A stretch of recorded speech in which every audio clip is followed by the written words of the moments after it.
इसके तो आज का जो सेशन होगा वो सिर्फ और सिर्फ क्वेश्चन बेस्ड नहीं होगा। मैंने आपको बताया कि आज हम लोग कॉन्सेप्ट पे बिल्ड करेंगे।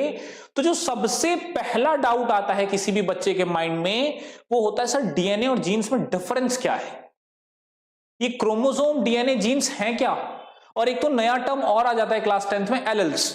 ठीक है, तो ये 4 टर्म्स आपको बताए गए हैं, chromosomes, DNA, gene and alleles. क्या डिफरेंस है चारों में? क्या पहले ये समझना होगा कि जो हमारी ह्यूमन बॉडी है, हम सब जो भी हैं, हम सब सेल से बने हुए हैं। हमारी पूरी बॉडी क्या है? सेल से बनी। हम सब मल्टी सेलुलर ऑर्गेनिज्म है। हमारी पूरी बॉडी सेल से बनी हुई है। और सेल जो है वो टिश्यू बनाता है, टिश्यू से बनते हैं ऑर्गन, और ऑर्गन से बनता है ऑर्गन सिस्टम, और वो ऑर्गन सिस्टम हमारी बॉडी को रन करता है। जैसे मसल सेल्स होते हैं तो मसल सेल्स बनाते हैं मसल टिश्यू या मसल फाइबर। ठीक है, और हमारे जो नर्व सेल्स होते हैं वो नर्व टिश्यू बनाते हैं। ठीक है, तो ऐसे करके बहुत सारे सेल्स होते हैं हमारे बॉडी में जो टिश्यूज बनाते हैं। टिश्यू से बनता है ऑर्गन, और ऑर्गन से ऑर्गन सिस्टम, जैसे एक्सक्रीटरी सिस्टम, रेस्पिरेटरी सिस्टम, ठीक है, सर्कुलेटरी सिस्टम। तो बहुत सारे सिस्टम्स हैं जो हमारी बॉडी को रन कर रहे हैं। तो सेल जो होता है, अगर हम सेल को बहुत माइक्रोस्कोपिक लेवल पर देखें तो सेल के अंदर होता है डीएनए। डीएनए से पहले हमें पता करना होगा कि जो सेल होता है, सेल के अंदर होता है न्यूक्लियस।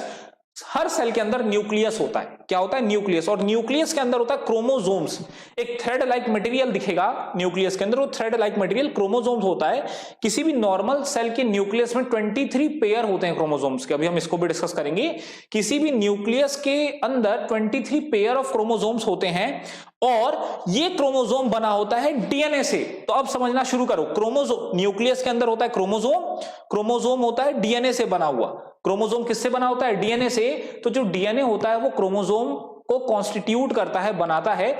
और ये जो डीएनए होता है ये एक डबल हेलिक्स स्ट्रक्चर जैसा होता है। आपको दिख रहा होगा ये ऐसे, जैसे लैडर होता है ना, लैडर को ट्विस्ट कर दो, लैडर को ट्विस्ट कर दो। लैडर पता है ना, सीढ़ी, दिस इज लैडर।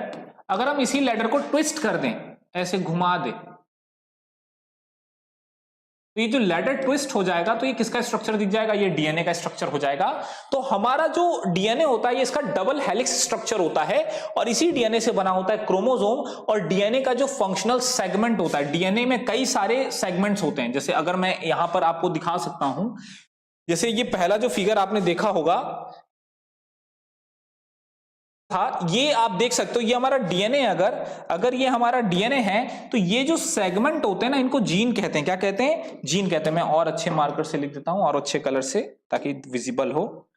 ये जो हमारा सेगमेंट होता है ना, this segment is called gene. तो डीएनए जो होता है कई सारे जीन से बना होता है। ठीक।